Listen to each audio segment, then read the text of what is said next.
अस्सलामु अलैकुम वरहमतुल्लाहि वबरकातुहू।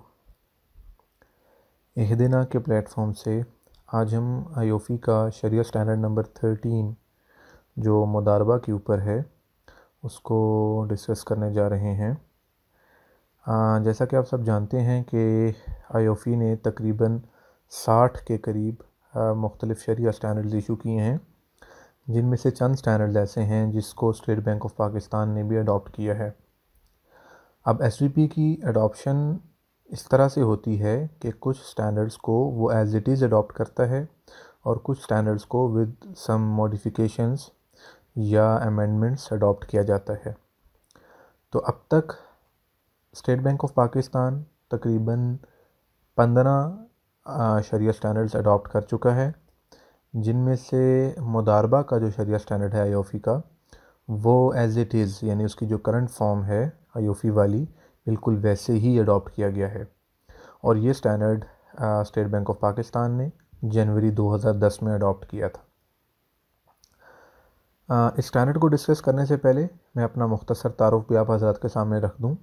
मेरा नाम असफ़न ज़ुबैर मलिक है और मैं एक पाकिस्तान में इस्लामी मालियाती इदारे के साथ as head of product development and शरिया सपोर्ट मुंसलिक हूँ। अब आते हैं आयोफ़ी के शरिया स्टैंडर्ड नंबर 13 मुदारबा के ऊपर। तो इंशाल्लाह इस स्टैंडर्ड को आज हम क्लॉज़ वाइज डिस्कस करेंगे और इसके साथ साथ इसकी की इम्प्लिकेशंस और जो जो इम्पोर्टेंट क्लॉजेज़ हैं जिसकी शरिया बेसिस हमें समझना ज़रूरी है, तो इंशाल्लाह उन क्लॉजेज़ की हम शरिया बेसिस भी साथ साथ डिस्कस करेंगे। तो सबसे पहले जहाँ तक इंट्रोडक्शन का ताल्लुक़ है स्टैंडर्ड का, तो आप सब ये जानते हैं कि मुदारबा पाकिस्तान में डिपॉज़िट साइड के ऊपर एक बहुत प्रोमिनेंट मोड है, जिसको हम नॉर्मली सेविंग अकाउंट में जो डिपॉज़िट जनरेशन होती है उसके लिए यूज़ करते हैं। तो नॉर्मली हमारे जो सेविंग अकाउंट्स हैं वो मुदारबा की बेसिस पे होते हैं। अच्छा, ये मुदारबा होता क्या है? तो इसको आयोफ़ी ने इस तरह डिफ़ाइन किया है कि ये एक पार्टनरशिप है प्रॉफिट के अंदर, जहाँ पे एक पार्टी रब्बुल माल होती है जो कैपिटल प्रोवाइड करती है और जो दूसरी पार्टी होती है वो लेबर यानी मुदारिब होती है। तो बेसिकली इस डेफिनेशन से हमें ये पता चलता है कि ये प्रॉफिट के लिए की गई एक पार्टनरशिप है, जहाँ दो पार्टीज़ होंगी, एक कैपिटल प्रोवाइड करेगी जिसको रब्बुल माल कहा जाएगा और एक लेबर और एक्सपर्टीज़ प्रोवाइड करेगी जिसको मुदारिब कहा जाएगा।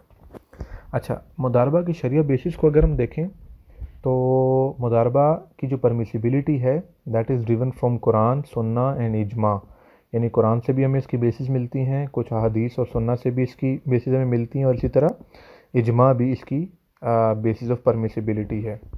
कुरान की बात करें तो कुरान की वो आयत जहाँ ये ज़िक्र किया गया उसका तर्जुमा आपके सामने रख लेता हूँ कि others travelling through the land seeking of अल्लाह's बाउंटी। ये उस आयत का तर्जुमा है जिसमें ये इस तरफ इशारा है उन लोगों की तरफ, मुफस्सिरीन ने फरमाया कि वो लोग जो ज़मीन में सफ़र करते थे ट्रेडिंग करने के लिए और ताकि हलाल रिस्क कमा सकें और अपना और अपने घर वालों का जो है वो पेट पाल सकें। तो इस मकसद के लिए जो लोग सफ़र और ट्रेडिंग करते थे तो इनका ज़िक्र यहाँ पे कुरान में है। तो इस आयत से एक परमिसिबिलिटी ऑफ मुदारबा डिराइव की जाती है। इसी तरह हदीस में देखें तो हदीस में हज़रत उमर इब्न ख़त्ताब रज़ी अल्लाह अन्हु का एक मशहूर वो वाक़या मौजूद है कि जहाँ पे उन्होंने एक ऑर्फन यानी कि एक यतीम बच्चा जो था उसके फ़ंड्स एक शख्स को दिए कि इनसे तुम मुदारबा के ऊपर ट्रेडिंग किया करो, और वो इन फ़ंड्स को यूज़ करते हुए इराक़ में ट्रेडिंग किया करता था। इसी तरह इब्न मुंज़र ने अपनी बुक में इस चीज़ का ज़िक्र किया कि इसमें जो मुदारबा का कॉन्ट्रैक्ट है इस पे जनरल कंसेंसस है अमंग द स्कॉलर्स, तो इस पे इजमा भी मौजूद है। अच्छा जी, अब आते हैं थोड़ा सा क्लॉज वाइज मुदारबा के शरिया स्टैंडर्ड के ऊपर। तो क्लॉज 4/1 में आयोफ़ी ये कहता है कि मुदारबा का कॉन्ट्रैक्ट को किराद भी कहा जाता है और मुआमला भी कहा जाता है। तो किराद, मुआमला और मुदारबा तीनों वर्ड्स यूज़ हो सकते हैं इस कॉन्ट्रैक्ट को एग्जीक्यूट करने के लिए। इसके बाद जो सेकंड क्लॉज है 4/2, उसमें मुदारबा कॉन्ट्रैक्ट के बारे में ये कहा गया कि मुदारबा का कॉन्ट्रैक्ट एग्जीक्यूट करने के लिए दोनों पार्टीज़ यानी रब्बुल माल और मुदारिब इनकी लीगल कैपेसिटी यानी वो आकिल बालिग हों, ये होना ज़रूरी है, वो इस कॉन्ट्रैक्ट में एंटर होने के काबिल हों। From sharia prospective. अच्छा, क्लॉज 4/3 में ये कहा गया कि मुदारबा का जो कॉन्ट्रैक्ट है वो जनरली बाइंडिंग नहीं होता। जिस तरह इजारा का कॉन्ट्रैक्ट के बारे में हम कहा जाते हैं कि वो बाइंडिंग कॉन्ट्रैक्ट है, यानी कि जो लेसोर है वो अपनी मर्ज़ी से इसका रेंट नहीं बढ़ा सकता और जो लेसी है वो अपनी मर्ज़ी से कॉन्ट्रैक्ट टर्मिनेट करके नहीं जा सकता। लेकिन अगर मुदारबा की बात की जाए तो इसके बारे में कहा जाएगा कि ये जनरली जो कॉन्ट्रैक्ट है मुदारबा का वो बाइंडिंग नहीं होता, यानी कि कोई भी पार्टी अपनी मर्ज़ी से जब चाहे इस कॉन्ट्रैक्ट को टर्मिनेट कर सकती है। लेकिन इसकी दो कंडीशंस हैं। पहली कंडीशन ये है कि जब मुदारिब अपना काम स्टार्ट कर चुका हो, यानी कि रब्बुल माल ने मुदारिब को फ़ंड्स दिए और अब मुदारिब अपना काम शुरू कर चुका है, मुदारबा के ऑपरेशन स्टार्ट कर चुका है, तो अब इसको टर्मिनेट इस तरह से नहीं किया जाएगा। उसकी वजह यह है कि इससे नुकसान होने का ख़दशा है। और इसी तरह दूसरी कंडीशन ये है कि जब फ़िक्स ड्यूरेशन एग्री कर ली हो, यानी कि जब रब्बुल माल और मुदारिब ने ये तय कर लिया हो कि हम मुदारबा को 6 महीने के लिए या 1 साल के लिए या व्हाट्सएवर किसी भी पीरियड जो एग्री हुआ है इस फ़िक्स ड्यूरेशन के लिए हम इसको टर्मिनेट नहीं करेंगे, तो इन दो सूरतों के अंदर मुदारबा के कॉन्ट्रैक्ट को टर्मिनेट नहीं किया जाएगा। मैं अगेन रिपीट कर देता हूँ। पहली सूरत ये है कि जब एक मुदारिब ने अपना बिज़नेस मुदारबा के ऑपरेशंस को स्टार्ट कर दिया हो, नंबर 1, और नंबर 2 जब फ़िक्स ड्यूरेशन को एग्री कर लिया गया हो दोनों पार्टीज़ के दरमियान कि इस दौरान मुदारबा को टर्मिनेट नहीं किया जाएगा। अच्छा, इसकी शरिया बेसिस भी ये मौजूद है कि मुदारबा को क्यों टर्मिनेट नहीं किया जा सकता अगर फ़िक्स ड्यूरेशन एग्री की गई है। तो इसकी जो शरिया बेसिस है वो योफ़ी ने यही मेंशन की है कि मुदारबा जो है वो एक एजेंसी की तरह का कॉन्ट्रैक्ट है, और जब एजेंसी जो कॉन्ट्रैक्ट है उसकी एक फ़िक्स ड्यूरेशन होती है, तो वहाँ से ये शरिया बेसिस की जो है वो बताई गई, क्योंकि मुदारबा एजेंसी की तरह है और एजेंसी फ़िक्स ड्यूरेशन एक होती है एजेंसी की, तो इस वजह से अब इसको टर्मिनेट नहीं किया जाएगा। अच्छा, अगर इसकी प्रैक्टिकल एप्लीकेशन को देखा जाए तो हमारे बैंक्स में जो नॉर्मल सेविंग अकाउंट्स होते हैं वो तो जनरली बाइंडिंग नहीं होते, यानी कि आप देखेंगे कि उससे हम सेविंग अकाउंट ही को यूज़ करते हुए इंटरनेट बैंकिंग को हर लम्हा कभी बिल पे कर रहे होते हैं, कभी इंटरनेट बैंक से फ़ंड्स ट्रांसफ़र कर रहे होते हैं, कभी कैश निकलवा रहे होते हैं, कभी किसी को चेक दे रहे होते हैं। तो हमारा जो बैलेंस होता है वो मुदारबा में सेविंग अकाउंट गो के मुदारबा का कॉन्ट्रैक्ट होता है, लेकिन सेविंग अकाउंट में बैलेंस हमारा कॉन्टीन्यूसली फ्लक्चुएट करता है, और ऐसा भी हो सकता है कि वो नील हो जाए, ज़ीरो हो जाए। तो इसका मतलब ये हुआ कि वो बाइंडिंग नहीं होते और हम किसी वक्त भी उसको चाहें तो टर्मिनेट कर सकते हैं। लेकिन जहाँ जब बात की जाती है TDRs की, यानी जो टर्म डिपॉजिट्स होते हैं, तो वहाँ पे हम फ़िक्स ड्यूरेशन तय करते हैं। आप देखते हैं कि मुख्तलिफ बैंक्स के अंदर जो TDR के प्रोडक्ट्स होते हैं, यानी 1 महीने का, 3 महीने का, 6 महीने का, साल का, 5 साल का, 7 साल का, तो इन TDRs में ये तय किया जाता है रब्बुल माल और मुदारिब के दरमियान कि ये जो कॉन्ट्रैक्ट हो रहा है ये एक फ़िक्स ड्यूरेशन के लिए हो रहा है। अच्छा, इसी फ़िक्स ड्यूरेशन की वजह से अगर एक पार्टी इस कॉन्ट्रैक्ट को टर्मिनेट करना चाहे तो ये शरन जायज़ नहीं है जब तक दूसरी पार्टी इसकी इजाज़त ना दे। तो अब आपके जहन में यहाँ ये सवाल भी आ रहा होगा कि TDRs में तो नॉर्मली जब भी कस्टमर हमारे पास रिक्वेस्ट लेके आता है तो हम उसके फ़ंड्स को TDR को इनकैश करने की, तो हम उसकी जो प्री मेच्योर इनकैशमेंट है वो कर देते हैं। तो इसका जवाब ये है कि ये बैंक के डिस्पोजल के ऊपर है, ऑब्वियसली हमारी डिस्क्रिशन है, और जब दोनों पार्टीज इस पे अगर एग्रीड हैं तो उसको शरीयत को भी इस पर कोई एतराज़ नहीं। अच्छा, फिर ये किया किस तरह से जाता है इसको भी हम बाद में डिस्कस करते हैं कि किस तरह से हम पूल के अंदर जो कस्टमर का शेयर है वो परचेज़ कर लेते हैं और उसकी क्या वर्किंग है, तो उसको इंशाल्लाह हम आगे डिस्कस करेंगे। यहाँ बस ये जान लेना ज़रूरी है कि जब अगर फ़िक्स ड्यूरेशन एग्री हो गई मुदारबा की तो अब उसको टर्मिनेट यूनिलैटरली नहीं किया जा सकता। इसी तरह क्लॉज 4/4 में ये डिस्कस किया गया कि जो मुदारबा का कॉन्ट्रैक्ट है बेसिकली वो एक ट्रस्ट बेस्ड कॉन्ट्रैक्ट है जिसमें एक फिड्यूशरी कैपेसिटी होती है। अच्छा, अब ट्रस्ट बेस्ड कॉन्ट्रैक्ट यानी एक अगर एजेंसी की तरह का कॉन्ट्रैक्ट है तो आप ये जानते हैं कि एजेंट जो है वो प्रिंसिपल के लॉसेस में लायबल नहीं होता जब तक उसकी नेग्लिजेंस ना हो या ब्रीच ऑफ कॉन्ट्रैक्ट ना हो। तो इसी तरह जो मुदारिब है वो भी लॉसेस के लिए लायबल नहीं होता जब तक कि उसकी नेग्लिजेंस ना हो या कोई मिसकॉन्डक्ट और ब्रीच ऑफ कॉन्ट्रैक्ट ना हो। तो क्लॉज 4/4 हमें ये चीज़ बताती है। अच्छा जी, क्लॉज 5 जो है वो डिस्कस करती है टाइप्स ऑफ मुदारबा को तो 5/1 ये बताती है कि इसकी पहली टाइप है अनरिस्ट्रिक्टेड मुदारबा, यानी कि अनरिस्ट्रिक्टेड मुदारबा में ये कहा जाता है मुदारिब को कि do business according to your expertise. ये मेरे पैसे ले लो, रब्बुल माल ये कहता है कि ये मेरे पैसे ले लो और इससे अपनी एक्सपर्टीज़ के मुताबिक आप कोई भी शरिया कंप्लाइंट बिज़नेस कर सकते हैं। इसको अनरिस्ट्रिक्टेड मुदारबा कहा जाता है। क्लॉज 5/2 हमें ये बताती है कि इसकी दूसरी टाइप है रिस्ट्रिक्टेड मुदारबा, यानी कि जहां मुदारिब को रिस्ट्रिक्ट किया जाता है कि मेरे फ़ंड्स यानी रब्बुल माल जो फ़ंड्स मुदारिब को दे रहा है उससे आप एक ख़ास जगह के ऊपर एक ख़ास टाइप की इन्वेस्टमेंट करोगे। अच्छा, यानी इसमें हम ये कह सकते हैं कि अगर हम बीइंग रब्बुल माल मुदारिब से ये कहें कि मेरे फ़ंड्स ले लो, इससे तुमने चिकन का बिज़नेस करना है, राइस का नहीं करना। इससे तुमने रावलपिंडी में बिज़नेस करना है, लाहौर में नहीं करना। इस फंड्स को तुमने स्टॉक मार्केट में इन्वेस्ट नहीं करने। तो ये सारी एग्जांपल्स हैं रिस्ट्रिक्टेड मुदारबा की। लेकिन यहाँ एक बहुत इंपॉर्टेंट चीज़ है, जो एक शर्त लगाई गई है, वो ये है कि कोई इस किस्म की कंडीशन नहीं लगाई जा सकती रब्बुल माल की तरफ से जो मुदारिब के ऑपरेशंस में अनड्यू कंस्ट्रेंट्स पैदा करे। देखें, क्योंकि मुदारबा का कॉन्ट्रैक्ट और इसका मकसद प्रॉफिट कमाना है, तो ऐसा ना हो कि रब्बुल माल पैसे भी दे दे और साथ कुछ ऐसी रिस्ट्रिक्शंस भी लगा दे जिससे मुदारिब के या मुदारबा कॉन्ट्रैक्ट के जो मोटिव्स हैं यानी प्रॉफिट कमाना वो अचीव ना हो सकें या उसमें अनड्यूली कंस्ट्रेंट आए। तो इस वजह से इसको हटाते हुए यानी अनड्यूली कंस्ट्रेंट ना करते हुए आप रिस्ट्रिक्शंस लगा सकते हैं कि ख़ास बिज़नेस में या ख़ास इलाके में या ख़ास किसी कमोडिटी में मुदारबा फ़ंड्स को इन्वेस्ट किया जाएगा। अच्छा, ये क्लॉज नंबर 6 जो है आईओफी शरिया स्टैंडर्ड नंबर 13 मुदारबा की, वो गारंटीज़ के ऊपर है कि क्या रब्बुल माल मुदारिब से किसी किस्म की कोई गारंटी ले सकता है या नहीं। तो हम पहले भी क्योंकि डिस्कस कर चुके हैं कि ये एक ट्रस्ट बेस्ड कॉन्ट्रैक्ट है, तो एजेंट प्रिंसिपल को किसी किस्म की गारंटी नहीं दे सकता कि मैं आपको प्रॉफिट कमा के दूंगा या आपके लॉस का मैं ज़िम्मेदार हूँ। ऐसी कोई गारंटी नहीं दी जा सकती।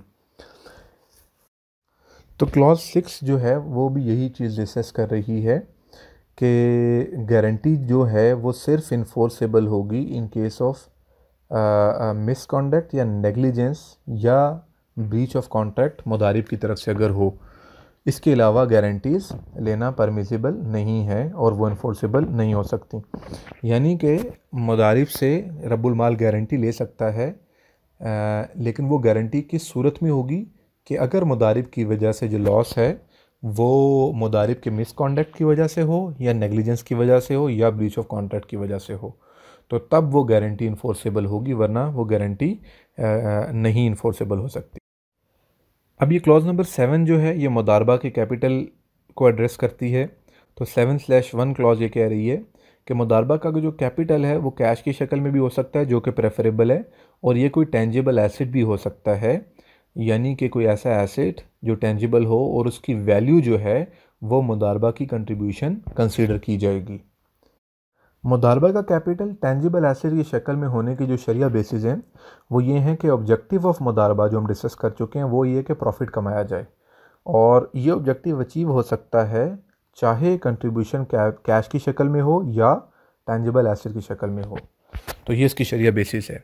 इसी तरह क्लॉज 7/2 वो ये डिस्कस करती है कि कैपिटल ऑफ मुदारबा मस्ट बी नोन, यानी कैपिटल मालूम होना चाहिए कि क्या है। इसी तरह क्लॉज 7/3 ये डिस्कस करती है कि जो डेट है that can not serve as capital of मुदारबा। इसकी शरिया बेसिस में ये कहा गया कि जो मुदारबा का कैपिटल है प्रिंसिपली तो हम डिस्कस कर चुके हैं कि वो कैश की शक्ल में होना चाहिए, लेकिन अगर और दूसरी रिक्वायरमेंट उसकी ये है कि वो अवेलेबल हो ऑन स्पॉट फॉर मुदारबा ऑपरेशंस। ये एक इंपॉर्टेंट चीज़ है कि मुदारबा का जो कैपिटल है वो ऑन स्पॉट अवेलेबल होना चाहिए ताकि मुदारबा का कारोबार किया जाए और उसका जो ऑब्जेक्टिव है प्रॉफिट कमाना वो अचीव हो सके।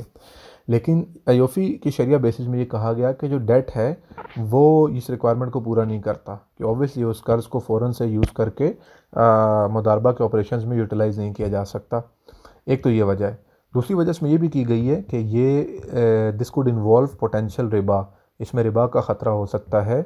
उसकी वजह यह है कि मिसाल के तौर पर अगर आपने एक रब्बुल माल ने मुदारिब को ये कह दिया कि मैंने जो तुम्हें पहले कर्ज़ दिया था ना वो उसको कंसीडर कर लो तुम मेरे इस मुदारबा की कैपिटल या मुदारबा की इन्वेस्टमेंट। तो कर्ज़ can not serve as the capital of मुदारबा। और अगर वो ये कह दे कि मेरा कर्ज दिया हुआ पैसा मुदारबा कैपिटल है, तो इस पर जिस किस्म का प्रॉफिट आएगा वो तो सूद बन जाएगा। तो ये this could lead to potential riba. इस वजह से आयोफी ने इसको यहाँ 7/3 क्लॉज में मना कर दिया कि डेट जो है वो कैपिटल ऑफ मुदारबा नहीं होगा। इसी तरह 7/4 क्लॉज में ये कहा गया कि जो मुदारबा का कैपिटल है वो होली और partially must be put at disposal of मुदारिब और he must have free access. यानी कि डिस्पोजल ऑफ मुदारिब बहुत इंपॉर्टेंट है, क्योंकि अगर मुदारबा का कैपिटल मुदारिब के डिस्पोजल पे नहीं होगा तो ऑब्वियसली या फ्री एक्सेस उसकी नहीं होगी, तो वो इसको मुदारबा ऑपरेशन में यूज़ नहीं कर सकेगा और इसके ऑब्जेक्टिव्स यूज़ नहीं हो पाएंगे। अब बहुत इंपॉर्टेंट रूलिंग्स जो मुदारबा के शरिया स्टैंडर्ड की प्रॉफिट के ऊपर हैं वो एड्रेस की गई हैं क्लॉज नंबर 8 में। तो क्लॉज 8/1 ये कहती है कि मुदारबा का जो प्रॉफिट डिस्ट्रीब्यूशन मैकेनिज्म है ना, this must be clearly known. दोनों पार्टीज़ को मालूम होना चाहिए कि प्रॉफिट डिस्ट्रीब्यूशन मैकेनिज्म क्या है। अच्छा, distribution must be on the basis of percentage of profit and not lump sum और परसेंटेज ऑफ कैपिटल। ये बहुत इंपॉर्टेंट बात है कि हम ये कहेंगे कि जो भी प्रॉफिट आया उसकी डिस्ट्रीब्यूशन ये परसेंटेज है 50-50। तो डिस्ट्रीब्यूशन परसेंटेज प्रॉफिट के साथ लिंक्ड होगी। जो भी प्रॉफिट आएगा 50-50 डिस्ट्रीब्यूट कर लेंगे, या जो भी एग्री की गई ये रेशियो उसके अकॉर्डिंगली डिस्ट्रीब्यूट कर लेंगे। हम ये नहीं कह सकते कि एक लम सम प्रॉफिट दिया जाएगा किसी पार्टी को, और ये भी नहीं कहा जा सकता कि परसेंटेज ऑफ कैपिटल दी जाएगी। यानी रब्बुल माल अगर ये कहे कि मैंने 1 लाख रुपए आपको दिए हैं मुदारबा का कैपिटल और उसकी 10% यानी percentage of capital 10% is the percentage of capital, यानी कि आप मुझे 10,000 रुपये हर महीने प्रॉफिट दें, तो ये अलाउड नहीं है। हाँ, अलबत्ता ये कहा जाएगा कि जो भी प्रॉफिट होगा उसकी ये डिफाइंड परसेंटेज हम आपस में डिस्ट्रीब्यूट करेंगे। तो ये क्लियर होना बहुत ज़रूरी है। क्लॉज 8/2 ये कहती है कि one partner may work for fee on the basis of independent agreement for मुदारबा to perform an activity not considered by custom as part of मुदारबा ऑपरेशंस। ये क्लॉज भी बहुत इंपॉर्टेंट है। अच्छा, आप ये जानते हैं कि एक पार्टनर दूसरे पार्टनर का जो प्रॉफिट है वो गारंटी नहीं कर सकता, ठीक है। तो आप ये समझिए कि अगर हम एक पार्टनर को ये कह दें कि तुम्हें एक फ़िक्स्ड सैलरी भी दी जाएगी, तो इसका मतलब ये होगा कि अगर आपने मुदारिब को ये कह दिया कि मुदारबा ऐसी एक पार्टनरशिप है जिसमें प्रॉफिट हुआ तो प्रॉफिट डिस्ट्रीब्यूट होगा और लॉस हुआ तो मेरे मेहनत ज़ाया, मुदारिब की मेहनत ज़ाया और रब्बुल माल का पैसा ज़ाया। तो अब अगर आपने मुदारिब की एक फ़िक्स सैलरी भी तय कर लिया उसके साथ कि 20,000 रुपये तुम्हें महीने के लिए देंगे, तो 6 महीने के बाद चाहे प्रॉफिट हो चाहे लॉस हो उसके 1,20,000 रुपये तो उसको देने पड़ेंगे। इसका मतलब ये हुआ कि जो लॉस शेयरिंग है वो प्रॉपर इस केस में नहीं हो पाई। तो इस चीज़ को एड्रेस करने के लिए आयोफी की क्लॉज 8/2 ये कह रही है कि आप एक पार्टनर जो है वो दूसरे पार्टनर के साथ सिर्फ एक ही सूरत में काम कर सकता है कि वो इंडिपेंडेंट एग्रीमेंट हो, ठीक है, और किसी ऐसे काम के लिए हो जो मुदारबा के बाय कस्टम यानी उर्फ की नज़र में वो मुदारबा ऑपरेशंस का पार्ट ना समझा जाता हो।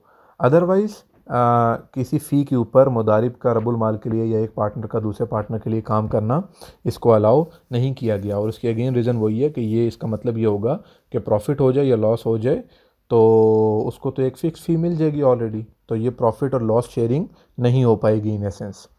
इसी तरह क्लॉज 8/3 में ये आयोफी शरिया स्टैंडर्ड कहता है कि जो प्रॉफिट शेयरिंग रेशो है वो लाजमी है आप तय करें कॉन्ट्रैक्ट की कंक्लूजन के वक्त, यानी जब आप मुदारबा कॉन्ट्रैक्ट में एंटर हो रहे हैं तो उस वक्त प्रॉफिट शेयरिंग रेशो तय होना ज़रूरी है।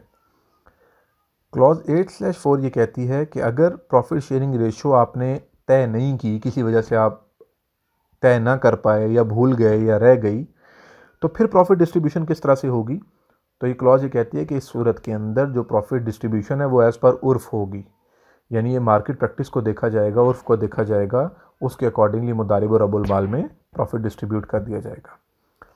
और अगर कोई उर्फ मौजूद नहीं है तो इस सूरत के अंदर इस कॉन्ट्रैक्ट को वॉइड कंसीडर किया जाएगा और मुदारिब को मार्केट कंपेटिटिव सैलरी दी जाएगी और सारा प्रॉफिट जो है वो अक्रू हो जाएगा टूवर्ड्स रब्बुल माल। अब 8/5 भी इंपॉर्टेंट क्लॉज है जिसमें ये कहा जा रहा है कि distribution above a certain ceiling में वेरी, यानी हम ये कह सकते हैं कि अगर 10 लाख रुपए तक प्रॉफिट हुआ तो उसको हम 50-50 डिस्ट्रीब्यूट करेंगे, लेकिन अगर प्रॉफिट 10 लाख से ऊपर हुआ तो जो 10 लाख से ऊपर जितनी भी अमाउंट है प्रॉफिट की, उसकी जो प्रॉफिट शेयरिंग डिस्ट्रीब्यूशन है वो 50-50 नहीं बल्कि 80-20 होगी। तो एक सर्टन सीलिंग के ऊपर प्रॉफिट डिस्ट्रीब्यूशन रेशो चेंज की जा सकती है। इसको यूफी के मुदारबा स्टैंडर्ड ने क्लॉज 8/5 में एक्सप्लिसिटली अलाउ किया है। क्लॉज 8/6 ये कह रही है कि जो प्रॉफिट शेयरिंग है ना, वो उसके लिए लाजमी है कि उसको ईयर मार्क ना किया जाए। यानी कि आप ये नहीं कह सकते कि ये लाख रुपए पकड़ो, इससे मुदारबा का बिज़नेस करना, लेकिन पहली 5 ट्रांजैक्शंस का जो प्रॉफिट है वो मेरा होगा और बाकी जो 5 ट्रांजैक्शंस है उसका प्रॉफिट तुम्हारा होगा। ऐसा नहीं किया जा सकता, बल्कि 10 ट्रांजैक्शंस को देखा जाएगा और उसके बाद जो प्रॉफिट या लॉस होगा तो उसको आपस में डिस्ट्रीब्यूट किया जाएगा। तो प्रॉफिट शेयरिंग के लिए रिक्वायरमेंट है कि वो तमाम ट्रांजैक्शंस को इंक्लूड किया जाए। इसी तरह किसी एक फाइनेंशियल पीरियड को भी ईयर मार्क नहीं किया जा सकता कि पहले 6 महीने का प्रॉफिट रब्बुल माल का है और अगले 6 महीने का प्रॉफिट मुदारिब का है। इसको भी अलाउ नहीं किया गया। पूरे साल के बाद जब मुदारबा का ऑपरेशन ख़त्म होंगे, अगर 1 साल का मुदारबा किया गया है तो पूरे साल की जो प्रॉफिटेबिलिटी या लॉस है उसके हिसाब से उसकी अपॉर्चनमेंट की जाएगी। इसी तरह अगर रब्बुल माल ने जो मुदारबा का कैपिटल है वो इंस्टॉलमेंट्स में दी है, तो ये नहीं किया जा सकता कि पहली कैपिटल के ऊपर जो प्रॉफिटेबिलिटी है वो रब्बुल माल की है और बाकी बिज़नेस आने से, कैपिटल आने से जो प्रॉफिट हुआ वो दूसरी पार्टनर का यानी मुदारिब का है। तो ऐसे भी नहीं किया जा सकता। तो 3 चीज़ें इसमें की गई हैं 8/6 में कि profit sharing shall include number 1 all transactions, number 2 all financial periods and number 3 all capital installments. इसी तरह क्लॉज 8/7 वो ये डिस्कस कर रही है कि नो प्रॉफिट रिकग्निशन और claim shall exist unless capital of मुदारबा इज़ रिमेन्ड इंटैक्ट। भाई प्रॉफिट सिर्फ उसी सूरत में होगा जब मुदारबा का कैपिटल है उसको इंटैक्ट रखा गया है। यानी कि जो मुदारबा की प्रॉफिट की डिस्ट्रीब्यूशंस हैं वो डिपेंड करेगी upon final results of operation at the time of liquidation of मुदारबा।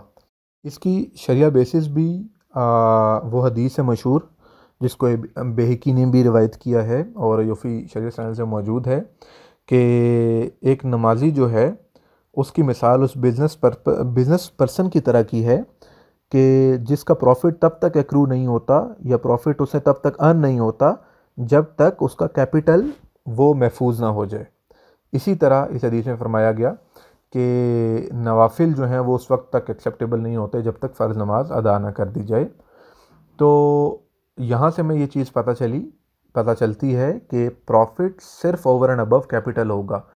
इसी तरह अलाउ किया गया क्लॉज 8/8 में कि on account distribution of profits जो है वो परमिसिबल है, लेकिन ये सब्जेक्ट टू फाइनल सेटलमेंट होगी। यानी कि आप ये कह सकते हैं कि हर महीने दोनों पार्टीज़ 2,000 3,000 या एक सर्टन सम ऑफ अमाउंट वो निकालती रहेंगी अपने यूज़ के लिए।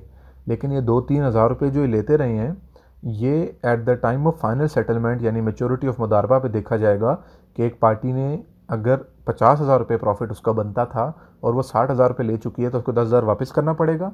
इसी तरह अगर वो 40,000 ले चुकी है जबकि 50,000 बनता था तो 10,000 उसको और दिया जाएगा।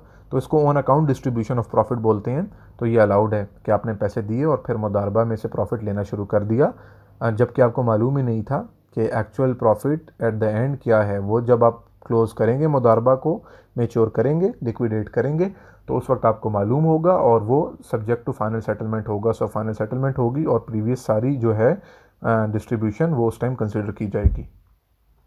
इसी तरह क्लॉज 8/9 में ये बताया गया कि अगर मुदारिब अपने फ़ंड्स को कमिंगल करना चाहे मुदारबा के फ़ंड्स के साथ तो उस सूरत में क्या किया जाएगा। तो यहाँ पे एक इम्पॉर्टेंट चीज़ है वो ये कि जब मुदारिब अपने फ़ंड्स को कमिंगल कर देगा, इस्लामिक बैंक्स भी अपने फ़ंड्स को जो रब्बुल माल होता है उसके पैसे के साथ जनरल पूल में मिक्स कर देते हैं और ये हम इसकी इजाज़त अकाउंट ओपनिंग फॉर्म में ही रब्बुल माल से ले लेते हैं। तो जब ये कमिंगलिंग ऑफ फंड्स की जाएगी तो उस सूरत के अंदर मुशारका पहले डिस्ट्रीब्यूट होगा और उसके बाद मुदारबा का जो प्रॉफिट है वो डिस्ट्रीब्यूट होगा। तो आप में से जितने आज़ाद पूल मैनेजमेंट और प्रॉफिट डिस्ट्रीब्यूशन ऑफ मुदारबा को देखते हैं उसको बहुत अच्छी तरह से समझते हैं कि जब मुदारबा को डिस्ट्रीब्यूट किया जाता है तो सबसे पहले जो प्रॉफिट डिस्ट्रीब्यूशन होती है जनरल पूल में पूल लेवल के ऊपर वो मुशारका की होती है, यानी कि बैंक का और सारे रब्बुल माल का प्रॉफिट आपस में डिस्ट्रीब्यूट किया जाता है और उसके बाद जो मुदारबा की डिस्ट्रीब्यूशन है वो की जाती है। अच्छा जी, अब क्लॉज नंबर 9 जो है ड्यूटीज़ एंड पावर्स ऑफ मुदारिब को डील करती है। तो इसमें जस्ट इम्पॉर्टेंट चीज़ें आपके सामने जल्दी से रख लूँ कि 916 क्लॉज में ये कहा गया कि सेलेक्टेड और इम्पॉर्टेंट क्लॉज हम इसकी डिस्कस कर लेते हैं। तो इस क्लॉज में ये कहा गया कि मुदारिब रबुल माल की कंसेंट के साथ जब भी चाहेगा तो अपने फ़ंड्स को वो कंबाइन कर सकता है। तो इसको हम एड्रेस कर चुके हैं और डिस्कस कर चुके हैं। अच्छा, इसी तरह 9/2 में कहा गया कि रब्बुल माल अगर चाहे तो वो रिस्ट्रिक्टेड मुदारबा यानी टाइम, प्लेस और कमोडिटी की रिस्ट्रिक्शन जो है वो अपने अपने इंटरेस्ट को सेफ गार्ड करने के लिए वो लगा सकता है, लेकिन इस रिस्ट्रिक्शन की शर्त ये होगी कि that won't prevent the objectives of मुदारबा फ्रॉम बीइंग अचीव्ड। इसी तरह क्लॉज 9/3 में ये कहा गया कि रब्बुल माल ये स्टिपुलेट नहीं कर सकता कि वो उसके पास ये राइट है कि वो मुदारिब के साथ भी काम करेगा, क्योंकि जो मुदारबा के ऑपरेशंस हैं ये मुदारिब की ड्यूटी है और उसका राइट है। और वो ये भी शर्त नहीं लगा सकता कि मुदारिब के लिए लाजमी है कि वो मुदारबा फ़ंड्स में अपने फ़ंड्स भी इन्वेस्ट करे। तो ये दोनों स्टिपुलेशंस रब्बुल माल नहीं लगा सकता। इसी तरह 9/4 में ये कहा गया कि मुदारिब के लिए लाजमी है कि वो सारे काम करे जो बाय कस्टम या उर्फ़ में ज़रूरी समझे जाते हैं कि कोई भी मैनेजर जो है वो ये काम करेगा, तो वो सारे मुदारबा के लिए लाजमी हैं। और अगर मुदारिब कोई एम्प्लॉई हायर करता है तो उसकी सैलरी मुदारिब अपने पास से देगा, क्योंकि जो रब्बुल माल का कॉन्ट्रैक्ट है वो मुदारिब के साथ है और मुदारिब चाहे तो ख़ुद उसके पैसों से मुदारबा के ऑपरेशन एग्जीक्यूट करे या वो 1 लाख एम्प्लॉयज़ रख के एग्जीक्यूट करे, ये मुदारिब की डिस्क्रिशन है। तो जब वो कोई एम्प्लॉय रखेगा तो उसकी सैलरी भी मुदारिब अपने पास से देगा। इसी तरह 9/6 बहुत इंपॉर्टेंट क्लॉज है जिसमें कहा गया कि it is not permissible for the मुदारिब to make a loan, gift और charitable donation out of the मुदारबा फंड्स और waive a right associated with the मुदारबा ऑपरेशंस। ये इस्लामिक बैंक्स के लिए भी बड़ी एक इंपॉर्टेंट चीज़ है। पहली तो क्लियर है कि ऑब्वियसली कोई लोन, गिफ्ट या चैरिटेबल डोनेशंस मुदारबा के फ़ंड से नहीं दी जा सकती। उसकी वजह यह है कि जो मुदारिब का जो मुदारबा का कैपिटल है जो रब्बुल माल ने आपको दिया है वो इस वजह से दिया है कि इससे आप प्रॉफिट कमाएं, और शरिया बेसिस में भी ये लिखा है योफ़ी ने कि इस फंड्स को इन्वेस्ट या रब्बुल माल का देने का मकसद प्रॉफिट कमाना है और इसीलिए ये पार्टनरशिप की गई है। तो लोन दे देना, इन पैसों में से किसी को गिफ्ट कर देना या चैरिटेबल डोनेशन कर देना, ये तो इसके जो ऑब्जेक्टिव्स हैं उसी के अगेंस्ट है। इसी तरह जो दूसरी चीज़ जो मैं बता रहा था कि इस्लामी बैंक्स के लिए इंपॉर्टेंट है वो ये है कि द मुदारिब can not waive a right associated with मुदारबा ऑपरेशंस, यानी कि कोई ऐसे राइट है जो मुदारबा के बिज़नेस की तरफ एक्रू होता है। तो मुदारिब अगर अपनी डिस्क्रिशन से ये चाहे कि उसको वेव ऑफ कर दे तो वो वेव ऑफ नहीं कर सकता, क्योंकि ये भी अगेन मुदारबा के ऑब्जेक्टिव्स के अगेंस्ट है।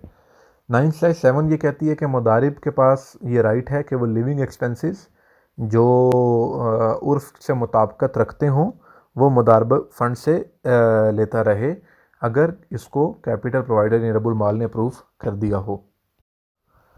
क्लॉज नंबर 10 लिक्विडेशन ऑफ मुदारबा को डील करती है। अगेन ये सारी रूलिंग इसकी बहुत इंपॉर्टेंट है। 10/1/1 जो क्लॉज है वो ये कह रही है कि मुदारबा का जो कॉन्ट्रैक्ट है that is a unilateral contract, और इस वजह से दोनों पार्टीज़ जब भी चाहें इसको यूनिलैटरली टर्मिनेट कर सकती हैं, लेकिन अगेन कंडीशन वही है कि अगर कोई फ़िक्स ड्यूरेशन एग्री नहीं की गई। इसी तरह क्लॉज 10/1/2 ये कहती है कि लिक्विडेशन ऑफ मुदारबा is possible by the agreements of both parties if both the parties agree to terminate या लिक्विडेट द मुदारबा, सो ऑब्वियसली वो इस चीज़ को कर सकते हैं। क्लॉज 10/1/3 ये कहती है कि मुदारबा will be liquidated on the date of maturity. तो बिल्कुल लॉजिकल है कि जब मैच्योरिटी आ जाएगी तो मुदारबा का कॉन्ट्रैक्ट खुद ब खुद लिक्विडेट हो जाएगा। इसी तरह क्लॉज 10/1/4 ये कहती है कि मुदारबा shall be liquidated when the मुदारबा कैपिटल हैज़ बीन एग्जॉस्टेड, यानी जो फंड्स थे, जो कैपिटल ऑफ मुदारबा था, अगर वो माली हलाक हो गया या तबाह हो गया या ज़ाया हो गया तो उस सूरत के अंदर भी मुदारबा को टर्मिनेट वो कंसिडर किया जाएगा। और अगेन उसकी वजह यही है कि ज़ाहिर है जब पैसे ही ख़त्म हो चुके हैं तो अब मुदारबा के जो ऑब्जेक्टिव्स हैं यानी प्रॉफिट कमाना वो अचीव नहीं हो सकते। इसी तरह क्लॉज 10/1/5 ये कहती है कि डेथ ऑफ मुदारिब, यानी अगर मुदारिब की डेथ हो जाए या वो इस्लामिक बैंक जिसको बीइंग मुदारबा के फ़ंड्स दिए गए हैं वो लिक्विडेट हो जाए, इन दोनों सूरतों में भी मुदारबा को टर्मिनेट या लिक्विडेशन उसकी कंसीडर की जाए, उसको समझा जाएगा कि वो टर्मिनेट हो चुका है। तो यहाँ पे अगेन ये चीज़ इंपॉर्टेंट है कि ऑब्वियसली डेथ ऑफ मुदारिब, अगर मुदारिब की डेथ हो गई, और हम ये डिस्कस कर चुके हैं कि मुदारबा, और यही शरिया बेसिस में मौजूद है कि मुदारबा का जो कॉन्ट्रैक्ट है that is similar to the contract of agency. और एजेंसी जो होती है उसमें अगर एजेंट की डेथ हो जाए तो उसको हम वो टर्मिनेटेड कंसीडर करते हैं। तो इस वजह से अगर मुदारिब की डेथ हो जाए तो हम इस कॉन्ट्रैक्ट को भी, ये लिक्विडेट हो जाएगा। अच्छा, यहाँ पे एक चीज़ इंपॉर्टेंट आपको बता दूँ कि इसको कंफ्यूज नहीं करना इजारा के साथ, क्योंकि इजारा में अगर लेसी की डेथ हो जाए या लेसोर की डेथ हो जाए तो इजारा टर्मिनेट नहीं होता, लेकिन मुदारबा में अगर मुदारिब की डेथ हो जाए तो इसको टर्मिनेटेड कंसिडर किया जाएगा। तो यूँ हमने मुदारबा के स्टैंडर्ड को, जितनी इंपॉर्टेंट क्लॉजेज़ हैं उनको शरिया बेसिस के साथ और उसकी प्रैक्टिकल इम्प्लीकेशंस, मोटी मोटी जो चीज़ें थी उनके साथ हमने डिस्कस किया। उम्मीद है आपको इससे फ़ायदा हुआ होगा। अपना, अपने अहल व अयाल और गिरदोनवा के लोगों का ख्याल रखिए। अल्लाह हाफ़िज़।